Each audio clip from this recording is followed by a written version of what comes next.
Good morning all.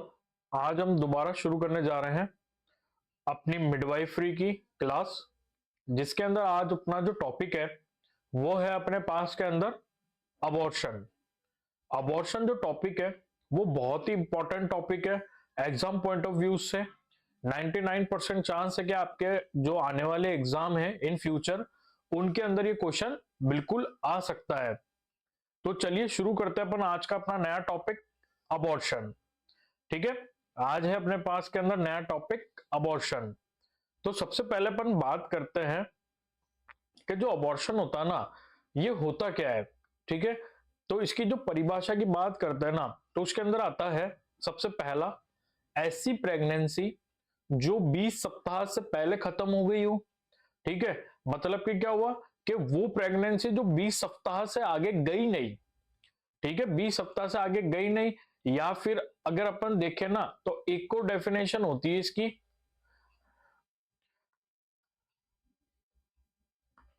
इसकी जो एक और डेफिनेशन होती है ना, उसके अंदर आता है ऐसी प्रेगनेंसी जिसमें भ्रूण का वजन 500 किलोग्राम है ना। ये 500 किलोग्राम नहीं है, यहाँ पे 500 ग्राम आएगा।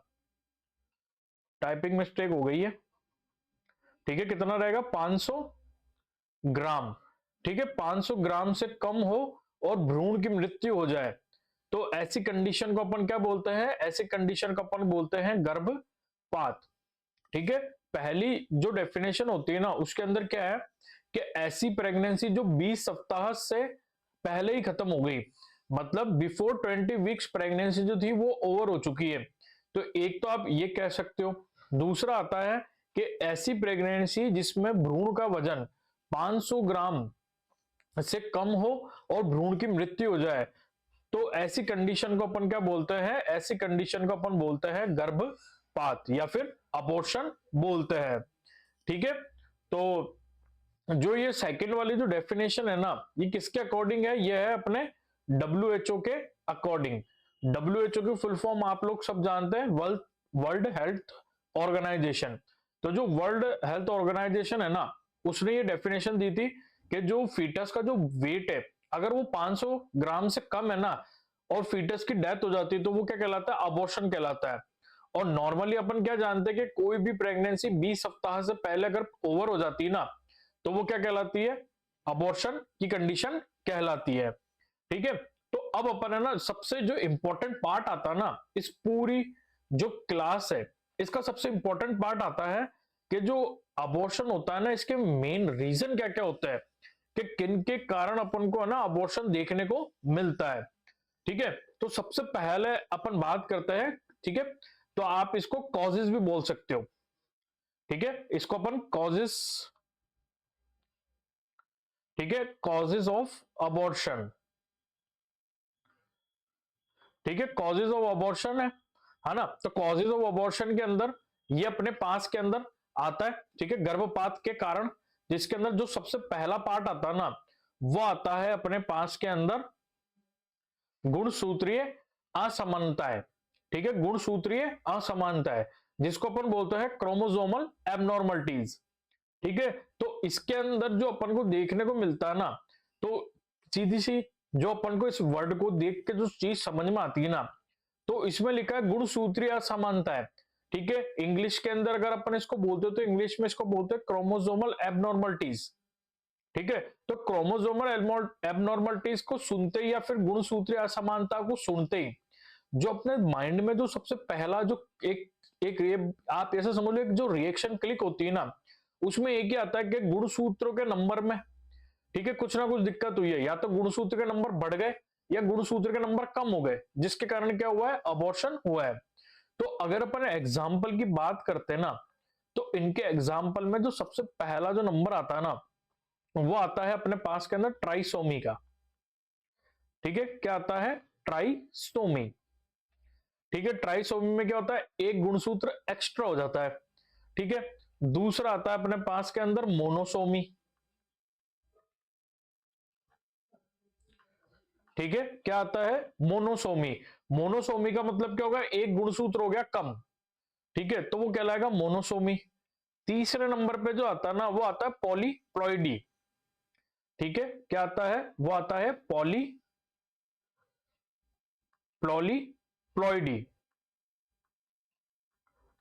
ठीक है, पॉलीप्लॉइडी।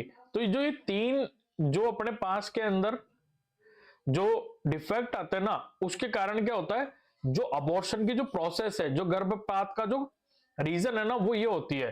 तो गुणसूत्रीय अब असमानताओं के अंदर ये चीज आती है। फिर इसके बाद में अपने पास में जो आता है ना, वो आता है सेकंड नंबर पे आता है अपने पास के अंदर एनाटॉमिकल एनाटॉमिकल असमानताएं। ठीक है, तो एनाटॉमिकल असमानताएं जो होती है ना, इसके अंदर जो सबसे पहला आता है अपने पास के अंदर, सबसे पहले अंदर अपना पास के अंदर आएगा congenital mall formation of uterus. क्या आएगा इसके अंदर? आएगा congenital mall formation of uterus. ठीक है, congenital mall formation of uterus के अंदर क्या होता है ना, कि जो यूट्रस है ना, वो बाय बर्थ ही ढंग से नहीं आया है। ठीक है, बाय बर्थ ढंग से नहीं आया। मैं आपको ना एक एग्जांपल से बताता हूं, है ना, तो अपन इस एग्जांपल को यहां पर समझते हैं।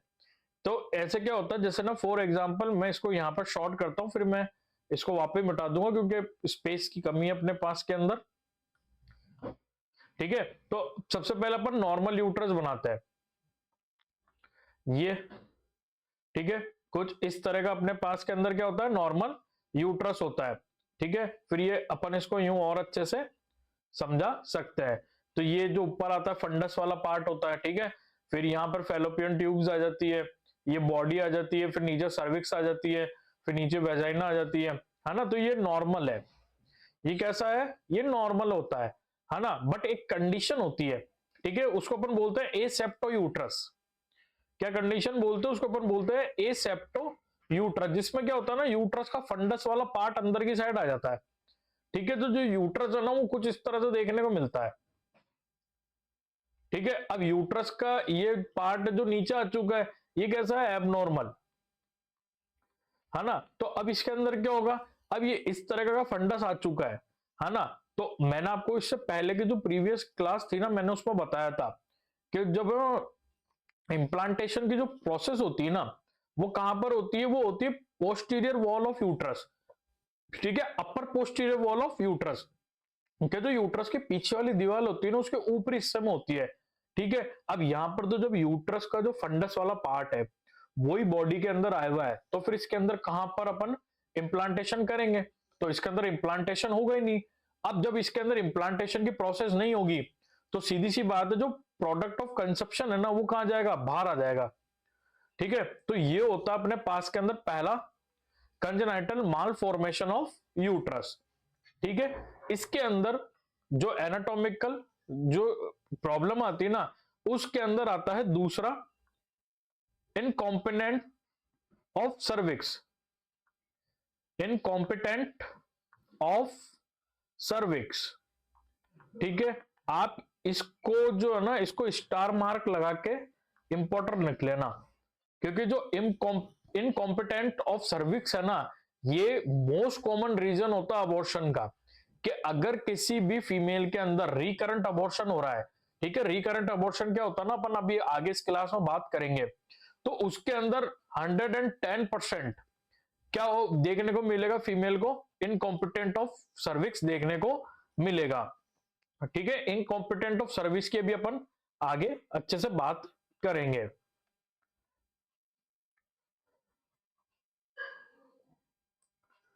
ठीक है, अब अपने पास के अंदर आता है नेक्स्ट, जो कि होता है अपने पास के अंदर कुछ इन्फेक्शंस।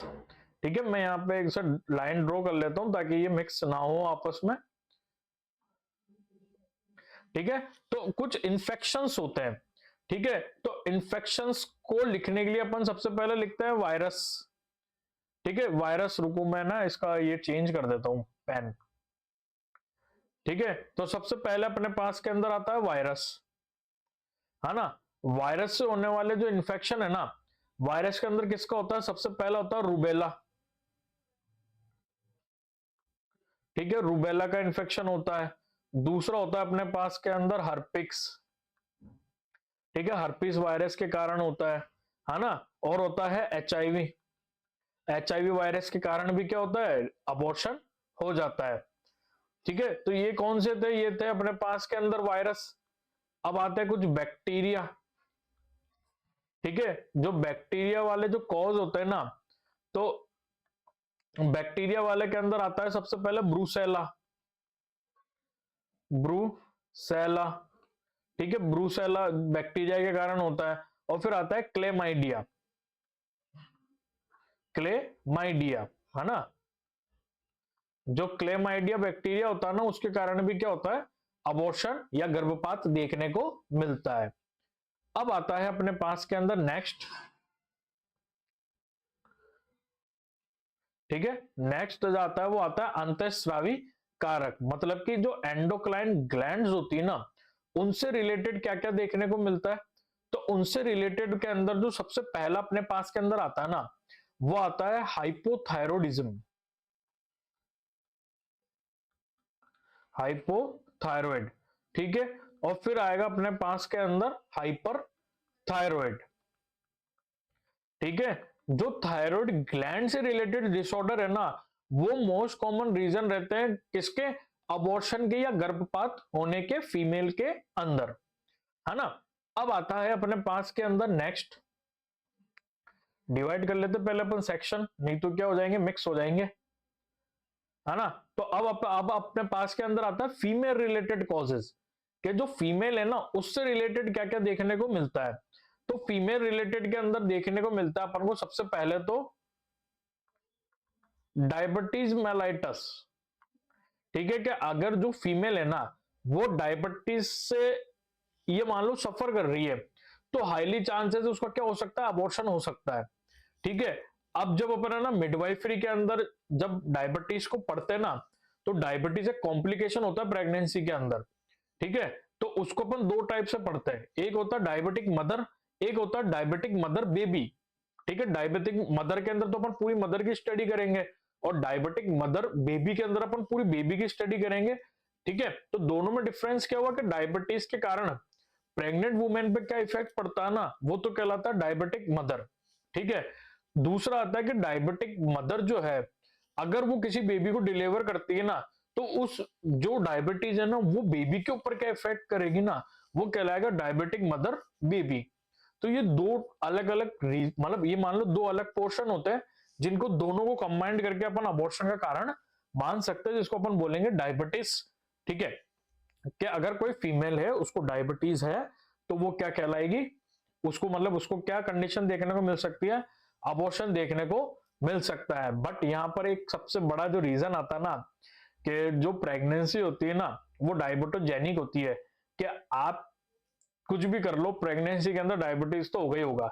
वो क्यों होगा वो अपन आने वाली क्लास के अंदर डिस्कस करेंगे, ठीक है। फिर इसके बाद में जो है ना फीमेल रिलेटेड डिसऑर्डर होता है ना, कि मतलब महिलाओं से संबंधित कारक, जिसमें पहला तो आ गया डायबिटीज मेलाइटस, ठीक है।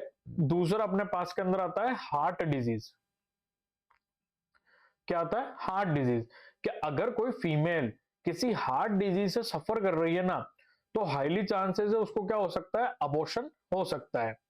फिर आता है अपने पास के अंदर क्रॉनिक नेफ्राइटिस,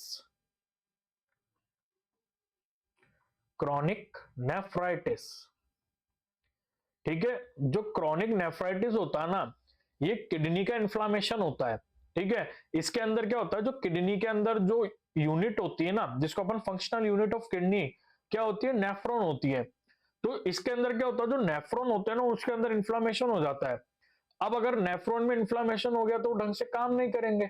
अब अगर वो ढंग से काम नहीं करेंगे, तो जिसके कारण क्या होगा, ढंग से ब्लड फिल्टर नहीं होगा, फिल्टर नहीं होगा तो यूरिन बाहर पास आउट नहीं हो पाएगा, बॉडी के अंदर क्या बढ़ता जाएगा, वॉल्यूम ओवरलोड होता जाएगा, साथ में बर्न यूरिया नाइट्रोजन बढ़ता जाएगा, ठीक है। ब्लड के अंदर जो वेस्ट प्रोडक्ट है वो बढ़ते जाएंगे, तो उसके कारण भी क्या होता है, अबॉर्शन होने के चांसेस इंक्रीज हो जाते हैं। फिर इसके बाद में जो मदर रिलेटेड कॉज के अंदर जो सबसे ये मान लो जो अंडररेटेड होता है ना, कि इसके ऊपर कोई इतना ध्यान नहीं देता, वो होता है माल न्यूट्रिशन, ठीक है। क्या होता है, माल न्यूट्रिशन, कि अगर जो फीमेल है ना वो कुपोषित है, ठीक है, माल न्यूट्रिशन को अपन प्योर हिंदी में क्या बोलते हैं, कुपोषित।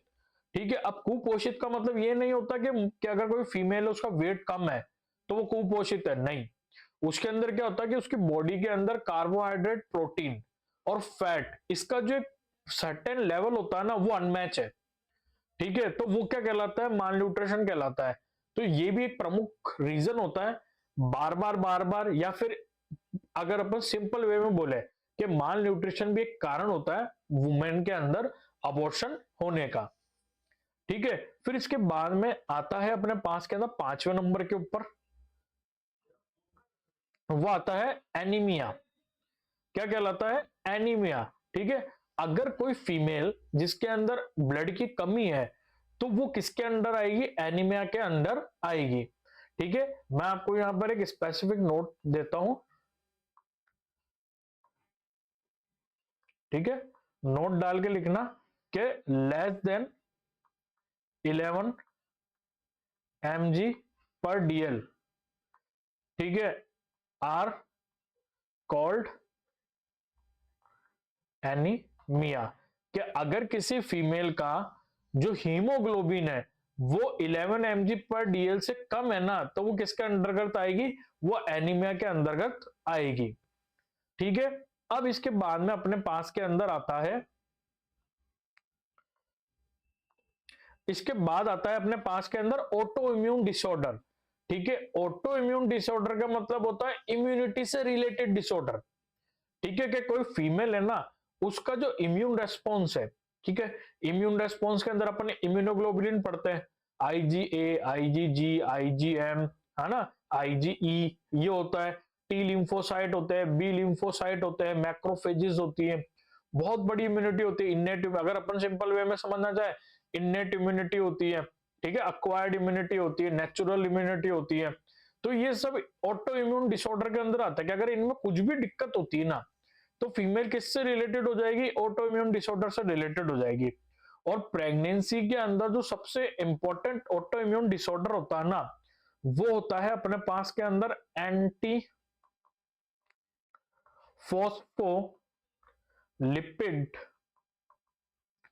Antibody syndrome.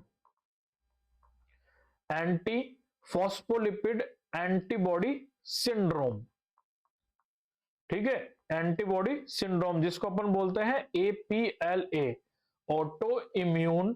ठीक है, क्या बोलेंगे इसके अंदर, ऑटो इम्यून डिसऑर्डर के अंदर जो सबसे इंपॉर्टेंट डिसऑर्डर होता है ना, जो मैक्सिमम बार है ना अबॉर्शन कॉज कराता है, या आप ऐसे बोल सकते हो कि मैक्सिमम फीमेल के अंदर जो ऑटो इम्यून डिसऑर्डर है उसके कारण अबॉर्शन होगा ना, तो उसमें ये देखने को मिलेगा, क्या देखने को मिलेगा, एंटी फॉस्फोलिपिड एंटीबॉडी सिंड्रोम। ठीक है, अब आते हैं अपने पास के अंदर अन्य कारक जिनको अपन बोलते हैं अदर कॉजेज। क्या बोलते हैं इनको, अदर कॉजेज। अदर कॉजेज के अंदर सबसे पहला आता है स्मोकिंग। ठीक है, कि अगर कोई फीमेल स्मोकिंग करती है ना तो हाईली चांसेस है उसका जो बेबी है वो आगे कैरी नहीं कर पाएगा। दूसरा आता है अल्कोहल। अल्कोहल भी रीजन होता है अबॉर्शन का। ठीक है, इसके बाद में आता है इंक्रीज एज, या फिर ऐसा लिख सकते हो आप ज्यादा उम्र। ठीक है, ज्यादा उम्र, कि अगर कोई फीमेल एक सर्टेन एज को क्रॉस करके अगर प्रेग्नेंट हुई है ना तो हाईली चांसेस है वो अबॉर्ट कर सकती है, मतलब कि गर्भपात उसके होने के सबसे ज्यादा चांसेस है। दूसरा आता है जो 4th नंबर पर आता है वो आता है एंटी नियोप्लास्टिक। एंटी नियो, एक सेकंड मैं वापस लिख देता हूं अच्छे से spelling, anti neoplastic, anti neoplastic drugs. ठीक है, अगर कोई वुमेन एंटी नियोप्लास्टिक ड्रग्स ले रही है ना तो भी हाईली चांसेस है उसकी क्या हो सकता है, अबॉर्शन या गर्भपात हो सकता है। अब क्वेश्चन आता है कि एंटी नियोप्लास्टिक ड्रग होती कौन सी है। एंटी नियोप्लास्टिक ड्रग का मतलब होता है कैंसर से रिलेटेड ड्रग्स। ठीक है, जिनको आप सिंपल भाषा में बोलते हो कीमोथेरेपी। क्या बोलते हैं उनको, अपन बोलते हैं कीमोथेरेपी। कि अगर किसी वुमेन की कीमोथेरेपी चल रही है तो हाईली चांसेस है वो प्रेगनेंसी कंसीव कर लेगी लेकिन वो उसको कैरी नहीं कर पाएगी, उसका क्या हो जाएगा, अबॉर्शन हो जाएगा। तो ये थे अपने पास के अंदर मेन कॉजेज ऑफ अबॉर्शन या गर्भपात के मुख्य कारण, जिनके कारण गर्भपात देखने को मिलता है। ठीक है, तो मुझे उम्मीद है कि आपको ये समझ में आया होगा। ठीक है, अब अपन आगे चलते हैं प्रकार के ऊपर, कि जो अबॉर्शन होता है ना वो कितने प्रकार का होता है।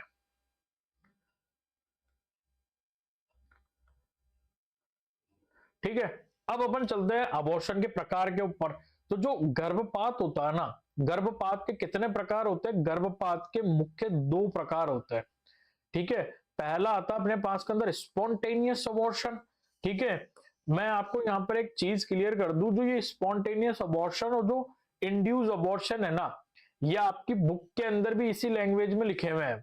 ठीक है, तो आप ऐसा ना सोचे कि हिंदी के अंदर तो है ही नहीं, उसके अंदर इसको केवल ट्रांसलेट करके हिंदी में लिख दिया स्पॉन्टेनियस, या फिर बार बार अबॉर्शन ऐसे लिख दिया। तो आप ये इजी टर्म है, इसको ऐसे याद करना। तो जो स्पॉन्टेनियस अबॉर्शन होता है पहला, दूसरा होता है इंड्यूस अबॉर्शन। तो आपको यहां पर सबसे पहले तो एक चीज ध्यान रखनी है कि जो इंड्यूस अबॉर्शन होता है ना, यह इलीगल होता है।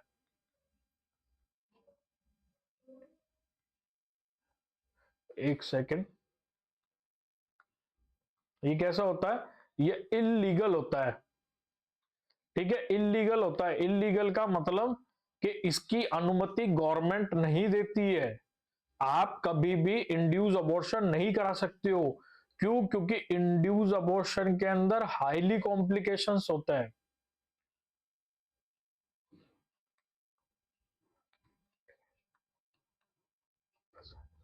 ठीक है, इंड्यूस अबॉर्शन के अंदर हाईली कॉम्प्लिकेशन प्रेजेंट होते हैं। ठीक है, इसीलिए जो इंड्यूस अबॉर्शन होता है ना, ये कैसा होता है, इलीगल होता है, जो कि गवर्नमेंट ऑफ इंडिया ने क्या कर रखा है, बैन कर रखा है, आप इसको नहीं कर सकते।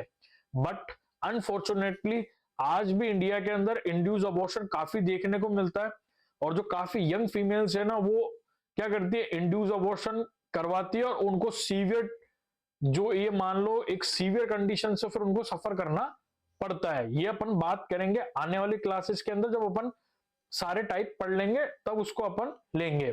ठीक है, अब आता है अपने पास के अंदर स्पॉन्टेनियस अबॉर्शन।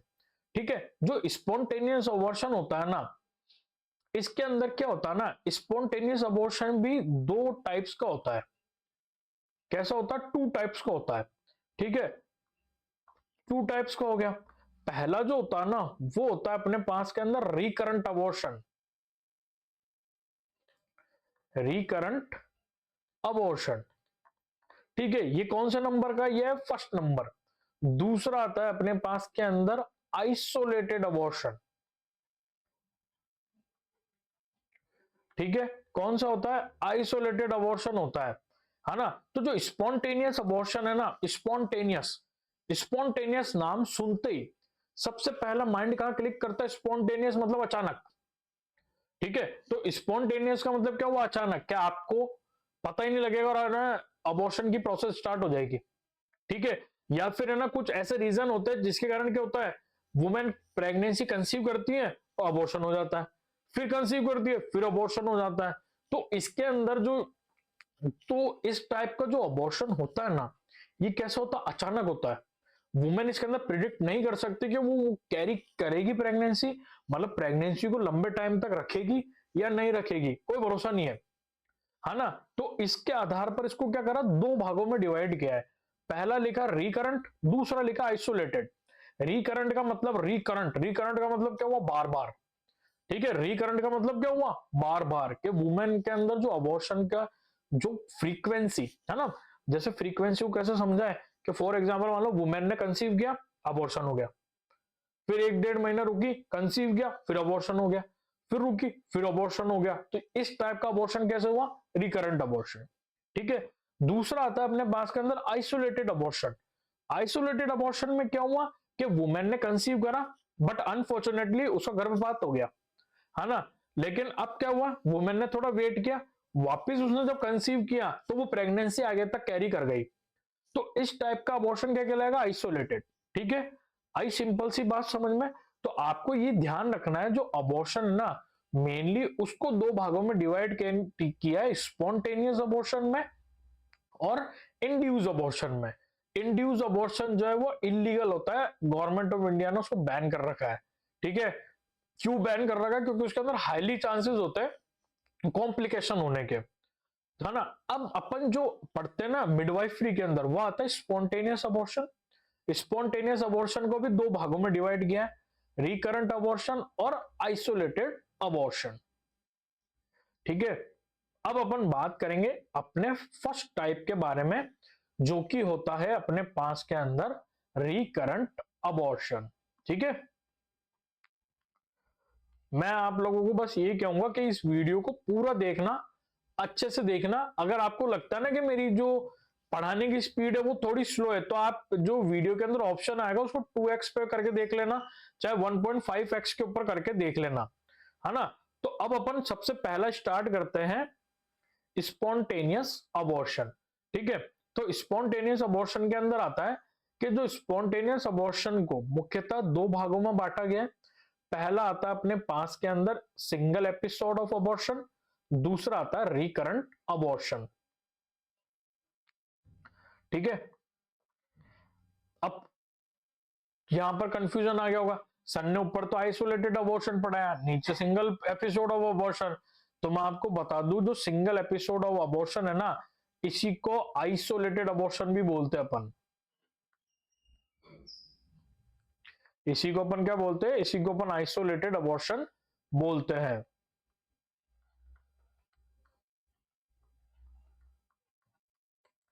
ठीक है, तो आइसोलेटेड अबॉर्शन या सिंगल एपिसोड ऑफ अबॉर्शन कह लो, या फिर है ना। तो ये तो हो गया पहला पार्ट। दूसरा होता है रिकरेंट अबॉर्शन, है ना। तो अगर अपन पहले देखें ना रिकरेंट अबॉर्शन, तो रिकरेंट अबॉर्शन का मतलब क्या होता है? बार बार। ठीक है, बार बार होने वाला अबॉर्शन, बार बार होने वाला गर्भपात, वो क्या होता है? वो होता है रिकरेंट अबॉर्शन। इसमें क्या होता है? वुमेन के अंदर लगातार लगातार जैसे कंसीव करेगी, फिर उसका गर्भपात हो जाएगा, फिर कंसीव करेगी, फिर गर्भपात हो जाएगा, तो वो कहलाता है रिकरेंट। आइसोलेटेड का मतलब क्या होता है? एक बार, एक बार क्या हुआ है? गर्भपात, एक बार हुआ है उसका गर्भपात। तो ये दो भागों में इसको डिवाइड किया है। तो अपन इस वीडियो के अंदर जो सबसे पहला जो पार्ट पढ़ेंगे ना, वो पढ़ेंगे अपन रिकरेंट अबॉर्शन। तो ये है अपना आज का पहला टॉपिक, और इस वीडियो का, इस सीरीज का पहला मेन टॉपिक रिकरेंट अबॉर्शन। ठीक है, तो चलिए स्टार्ट करते हैं रिकरेंट अबॉर्शन को। वो अबॉर्शन जिसमें फीमेल को 3 या 3 बार से ज्यादा प्रेगनेंसी लॉस हो, उसे रिकरेंट अबॉर्शन कहते हैं। ठीक है, रिकरेंट अबॉर्शन में क्या हुआ कि वो फीमेल जिसने 3 बार प्रेगनेंसी कंसीव करी और तीनों बार उसको क्या हो गया? अबॉर्शन हो गया या गर्भपात हो गया। ठीक है, फॉर एग्जाम्पल उसने वापस चौथी बार प्रेगनेंसी कंसीव करी, बट फिर उसको गर्भपात हो गया। तो जो इस टाइप की जो फीमेल है ना, वो उसके अंदर जो अबॉर्शन का टाइप होगा वो क्या कहलाएगा? वो रिकरेंट अबॉर्शन कहलाएगा। वो कैसा कहलाएगा? रिकरेंट अबॉर्शन कहलाएगा। कि वुमेन ने 3 बार प्रेगनेंसी कंसीव करी, तीनों बार गर्भपात हो गया, फिर चौथी बार प्रेगनेंसी कंसीव करी, फिर गर्भपात हो गया।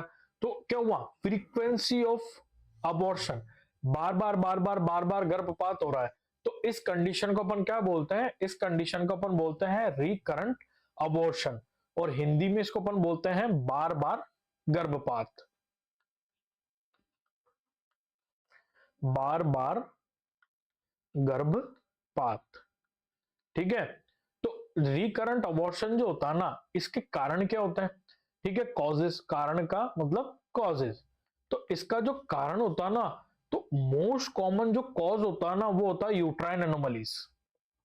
ठीक है, यूट्राइन एनोमलीज, मैं जब आपको इसे कॉजेस पढ़ा रहा था ना, तो मैंने यहां पर स्टार मार्क करवाया था, ये वाला। क्या आपको इनकॉम्पिटेंट ऑफ सर्विक्स के ऊपर स्टार मार्क कर लेना है।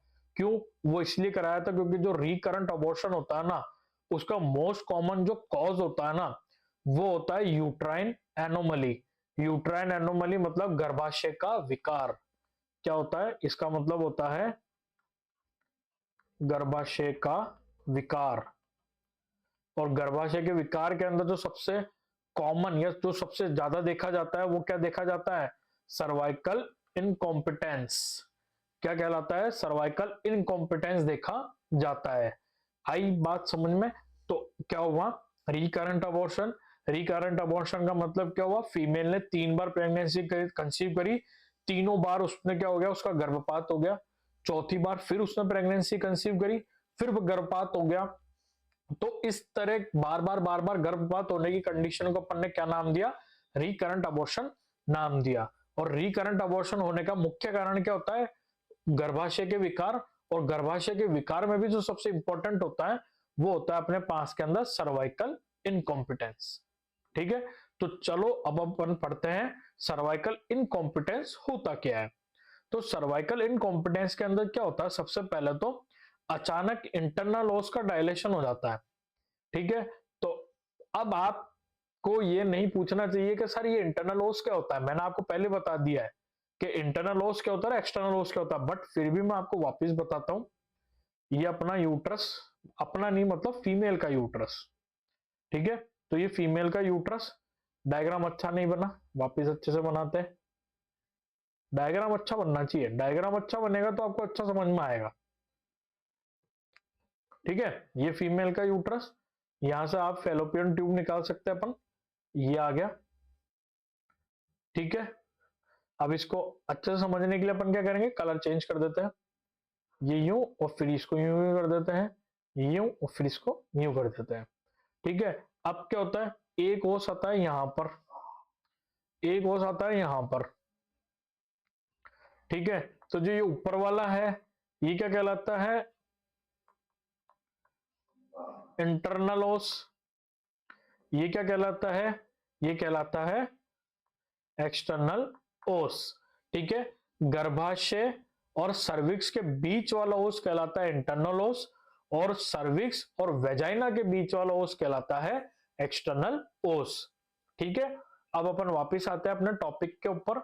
तो अपन ने क्या बात करी, जो सर्वाइकल इनकॉम्पिटेंस होता है ना, उसमें क्या होता है कि जो इंटरनल ओस है ना, अचानक उसका डायलेशन हो जाता है।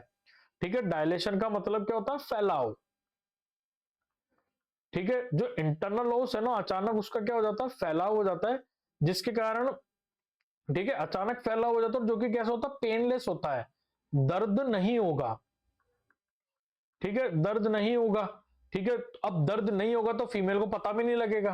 क्यों, क्योंकि अपनी बॉडी के अंदर कुछ भी अगर दिक्कत होती है ना, तो बॉडी उसका साइन एंड सिम्टम देती है। और मेजोरिटी ऑफ केसेस के अंदर साइन एंड सिम्टम क्या होता है, पेन। ठीक है, तो क्या हुआ, अचानक इंटरनल ओस का डायलेशन हो गया, जो कि पेनलेस होता है। ठीक है, अब जैसे ही इंटरनल ओस डायलेट हो गई, तो डायलेशन के कारण क्या होगा, मेम्ब्रेन रप्चर हो जाएगी। ठीक है, अब बात आती है, मेम्ब्रेन कौन सी होगी, तो एमनियन और कोरियन। ठीक है, मैंने आपको पहले ही सारी वीडियो में, इससे पहले वाली जो वीडियो है ना, मैंने उसके अंदर स्टेप बाय स्टेप आपको सब चीजें बताई है। ठीक है, फिर भी मैं आपको यहां पर वापस बता देता हूं कौन कौन सी मेम्ब्रेन होती है। एक होती है एमनियन, ठीक है, दूसरी होती है अपने पास के अंदर कोरियन। ठीक है, एक हो गई एमनियन, दूसरी हो गई कोरियन। ठीक है, एमनियन और कोरियन मेम्ब्रेन जो होती है वो क्या हो जाएगी, रप्चर हो जाएगी, फट जाएगी। और ये जैसे ही फटेगी, जो फीटस है उसका क्या हो जाएगा, एक्सपल्जन, मतलब फीटस जो होगा क्या हो जाएगा, बाहर, बाहर आ जाएगा। और जब फीटस 20 हफ्ते से पहले या 500 ग्राम वेट कम होने के अंदर बाहर आ जाता है ना, उसी को अपन ने क्या बोला था, अबॉर्शन बोला था। तो सर्वाइकल इनकॉम्पिटेंस में क्या हुआ कि जो इंटरनल ओस का डायलेशन था ना, वो अचानक हो गया। ठीक है, अब इंटरनल ओस का डायलेशन हो गया, जो कि कैसा था, पेनलेस था। पेनलेस होने से के कारण क्या हुआ, मेम्ब्रेन रप्चर हो गई। मेम्ब्रेन रप्चर होती पता है सबको, ठीक है, नहीं आपको नहीं पता हो सकता है, बट क्या होता है, जैसे ही मेम्ब्रेन रप्चर होती है ना, तो डिलीवरी की प्रोसेस स्टार्ट हो जाती है। ठीक है, तो अब यहाँ पे क्या हुआ, मेम्ब्रेन रप्चर हो गई, और क्या स्टार्ट हो जाएगी, डिलीवरी की प्रोसेस, है ना। अब उसको थोड़ा ना पता है कि फीटस बना नहीं बना, तो उसको अपन ने क्या नाम दिया, अबॉर्शन नाम दिया, जो किसके कारण हुआ, सर्वाइकल इनकॉम्पिटेंस के कारण हुआ। ठीक है, है ना। तो अब ये देखो अपने पास में डायग्राम है, तो इसके अंदर क्या होता है ना, मैं आपको यहां से समझाता हूं अच्छे से। ठीक है, तो ये देखो, ये तो आ गया अपने पास के अंदर बॉडी किसकी, यूट्रस की। ठीक है, गर्भाशय की बॉडी हो गई। ये यहां से यहां तक आप मान लो सर्विक्स। ठीक है, ये इसके नीचे आ गया अपने पास के अंदर वेजाइना। ठीक है, अब ये गर्भाशय यहां पर मान लो, एक तो ये आ गया, दूसरा आ गया ये। ठीक है, तो जी ऊपर वाला है, जो ये ऊपर वाला है ये क्या कहलाएगा, ये कहलाएगा इंटरनल ओस। ठीक है, ये नीचे वाला क्या कहलाएगा, ये कहलाएगा एक्सटर्नल ओस, है ना। तो क्या होता है, जो इंटरनल ओस होता है ना, इसका जो नॉर्मल साइज होता है, नॉर्मल साइज कितने हफ्तों से पहले, 20 हफ्तों से पहले, नॉर्मल साइज 20 सप्ताह से पहले कितना होता है, लेस देन 2 सेंटीमीटर। ठीक है, लेस देन 2 सेंटीमीटर मतलब 2 सेंटीमीटर से भी छोटा इसका साइज होगा। ठीक है, बट मैं नोट डाल के लिखता हूं यहां पर। ठीक है, यहां पर, है ना। लेकिन जो सर्वाइकल,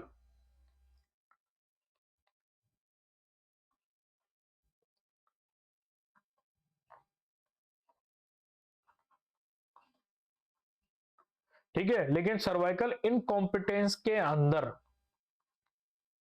है ना, लेकिन सर्वाइकल इनकॉम्पिटेंस के अंदर इंटरनल ऑस का साइज 20 सप्ताह से पहले कितना हो जाएगा, मोर देन 2 सेंटीमीटर। ठीक है, जिसके कारण क्या हो जाएगी, अबॉर्शन की प्रोसेस हो जाएगी। ठीक है, तो क्या होता है, 20 सप्ताह से पहले जो इंटरनल ओस का जो साइज होता है ना, वो लेस देन 2 सेंटीमीटर होता है, 2 सेंटीमीटर से भी छोटा होता है। लेकिन सर्वाइकल इनकॉम्पिटेंस में क्या होता है कि 20 सप्ताह से पहले ही जो इंटरनल ओस का जो साइज है ना, वो 2 सेंटीमीटर से ज्यादा हो जाएगा, और पेनलेस प्रोसेस होती है, मदर को पता भी नहीं लगेगा, और फीटस क्या हो जाएगा, बाहर निकल जाएगा, और उस प्रोसेस को अपन बोलते हैं अबॉर्शन। और बार बार ये कंडीशन देखने को मिलेगी फीटस मतलब मदर के अंदर। ठीक है, अब अपन बात करते हैं डायग्नोसिस, है ना। तो डायग्नोसिस के अंदर मदर आपको क्या कंप्लेन करेगी, मदर कंप्लेन करेगी पेनलेस। ठीक है, पेनलेस ब्लीडिंग। ठीक है, ठीक है, पेनलेस ब्लीडिंग की बोलेंगी, है ना। और क्या बोलेगी, फ्रीक्वेंसी ऑफ अबॉर्शन, आपको बोलेगी कि बार बार अबॉर्शन हो रहा है। ठीक है, क्या हो रहा है, बार बार अबॉर्शन हो रहा है ना। ये आपको आके कंप्लेन करेगी मदर। फिर क्या होगा, जब अपन ना मदर की यूएसजी करेंगे ना, तो यूएसजी के अंदर क्या होगा, इंटरनल ओस का जो इंटरनल ओस का साइज कितना होगा, मोर देन 2 सेंटीमीटर होगा 20 सप्ताह से पहले। ठीक है, नॉर्मली कितना होना चाहिए, 2 सेंटीमीटर से कम होना चाहिए 20 सप्ताह से पहले। बट बार आपको जो वुमेन है वो आके कह रही है कि मेरे को पेनलेस ब्लीडिंग हो रही है, बार बार अबॉर्शन हो रहा है, तो यूएसजी कराई तो क्या पता लगा कि 20 सप्ताह से पहले जो इंटरनल ओस है ना, उसका साइज कितना हो गया, मोर देन 2 सेंटीमीटर, 2 सेंटीमीटर से ज्यादा हो गया।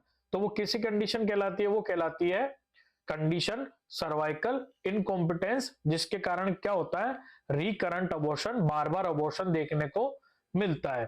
ठीक है, तो अब बात आती है यहां पर इसके ट्रीटमेंट की, है ना। तो जो ट्रीटमेंट किसका, ये ट्रीटमेंट है सर्वाइकल इनकॉम्पिटेंस का, इनकॉम्पिटेंस का, है ना। तो जो सर्वाइकल इनकॉम्पिटेंस में अपन क्या करते हैं, put a stitch around the internal ओस एंड टाइटन इट, है ना। इसका मतलब क्या हुआ, इसका मतलब हुआ अपन सिल देते हैं, सिल देते, अपन सिल देते हैं इंटरनल ओस को। ठीक है, अब हम क्या करेंगे कि अगर अपन को पता लग गया ना कि बार बार अबॉर्शन होने का जो कारण है वो क्या है, सर्वाइकल इनकॉम्पिटेंस है ना, जिसके अंदर क्या हुआ, इंटरनल ओस का साइज बड़ा हो गया, है ना, उसके कारण क्या हो रहा, बार बार अबॉर्शन हो रहा, तो अपन क्या करेंगे, इंटरनल ओस को सिल देंगे। ठीक है, तो इसके अंदर क्या हुआ, जो साइज बड़ा था अपन ने उसको सिल दिया, तो ऑटोमेटिक क्या हो गया, छोटा हो गया। ठीक है, और फिर अपन क्या करेंगे, मदर को बोलेंगे कि आपको जब भी डिलीवरी से रिलेटेड साइन एंड सिम्टम देखने को मिले, वो अपन आने वाली क्लास में बात करेंगे क्या क्या साइन एंड सिम्टम आते हैं, है ना, तो अपन क्या करेंगे, उनको बोलेंगे कि जब आपको साइन एंड सिम्टम देखने को मिले, नहीं तो अपन क्या करेंगे, 37वें वीक्स के ऊपर उसको क्या कर देंगे, खोल देंगे।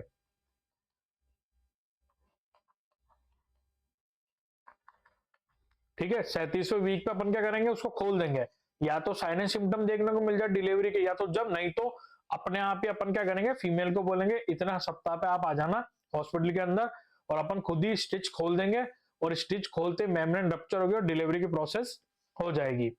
ठीक है, और इस, ठीक है, जो फिर आता है यहाँ पर route of surgery. Route of surgery से पहले मैं आपको बता दूं नेम ऑफ सर्जरी। ठीक है, नेम ऑफ सर्जरी जो होती है ना, वो होती है सर्कलेज सर्जरी, सर्कलेज सर्जरी।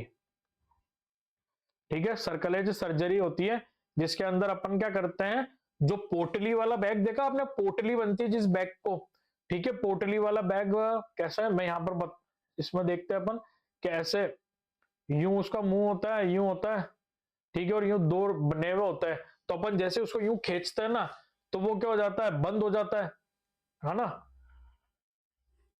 तो वो क्या हो जाएगा, बंद हो जाएगा, यूं हो जाएगा एकदम यूं, ये रस्सी निकल जाएगी और ये यूं पोटली बन जाएगी, है ना, तो इस तरह सिल देते अपन किसको, इंटरनल ओस को। तो सर्जरी का जो नाम होता है वो होता है सर्कलेज सर्जरी, और जो रूट ऑफ सर्जरी है वो होती है वेजाइनल रूट, मतलब अपन वेजाइना के थ्रू इंस्ट्रूमेंट इंस्टर्ट करेंगे और इंटरनल ओस को सिल देंगे। ठीक है, और सर्जरी का नाम होता है सर्कलेज सर्जरी, रूट होता है वेजाइनल रूट। ठीक है, और उसको 37वें हफ्ते पर खुद ही खोल देंगे, नहीं तो जब डिलीवरी के साइन एंड सिम्टम देखने को मिलेंगे अपन उसको जब खोल देंगे। ठीक है, तो अपन एक समरी ले लेते हैं कि अपन ने इस वीडियो में क्या पढ़ा है। ठीक है, ये पार्ट फर्स्ट है अपने अबॉर्शन का, जिसके अंदर अपन ने सबसे पहले तो बात करी थी डेफिनेशन की। ठीक है, डेफिनेशन की बात करी थी, फिर उसके बाद अपन ने देखे थे types of abortion, types of abortion, उसके बाद अपन ने बात करी थी कॉजेज ऑफ अबॉर्शन। ठीक है, क्या बात करी थी, कॉजेज ऑफ अबॉर्शन की। फिर अपन ने पढ़ा था इसके अंदर पहला स्पॉन्टेनियस अबॉर्शन, स्पॉन्टेनियस अबॉर्शन। ठीक है, फिर अपन ने स्पॉन्टेनियस अबॉर्शन में दो टाइप पढ़े थे इसके, एक तो पढ़ा था रिकरेंट, रिकरेंट अबॉर्शन, दूसरा अपन ने पढ़ा था आइसोलेटेड अबॉर्शन। क्या पढ़ा था, आइसोलेटेड अबॉर्शन पढ़ा था। फिर अपन ने स्टार्ट किया था रिकरेंट अबॉर्शन, है ना, रिकरेंट अबॉर्शन स्टार्ट किया था। और रिकरेंट अबॉर्शन में अपन ने क्या पढ़ा था, सबसे पहले तो इसकी परिभाषा पढ़ी थी, है ना, इसकी परिभाषा के बाद में इसके कॉजेज देखे थे अपन ने, क्या क्या कारण थे, फिर उनका डायग्नोसिस देखा था अपन ने। ठीक है, जिसके अंदर अपन ने बात करी थी ना कि बार बार ब्लीडिंग की कंप्लेन लेके आएगी, अबॉर्शन हो रहा है, गर्भपात हो रहा है, बार बार पेनलेस अबॉर्शन हो रहा है, उसकी कंप्लेन लेके आएगी। फिर अपन ने डायग्नोसिस पढ़ा था, और लास्ट में अपन ने पढ़ा था ट्रीटमेंट। ट्रीटमेंट में अपन ने सर्जरी का नाम पढ़ा था सर्कलेज सर्जरी। ठीक है, आई होप आपको मेरी ये वाली वीडियो अच्छी लगी होगी, तो आप इस वीडियो को ज्यादा से ज्यादा शेयर करना, ताकि ज्यादा और मैक्सिमम स्टूडेंट तक ये वीडियो पहुंच सके, क्योंकि मैंने पूरी कोशिश करी कि मैं जो अबॉर्शन है ना उसको जितना ज्यादा हिंदी में लिख सकूं और जितना ज्यादा हिंदी में समझा सकूं। Please like share and subscribe my channel. Thank you.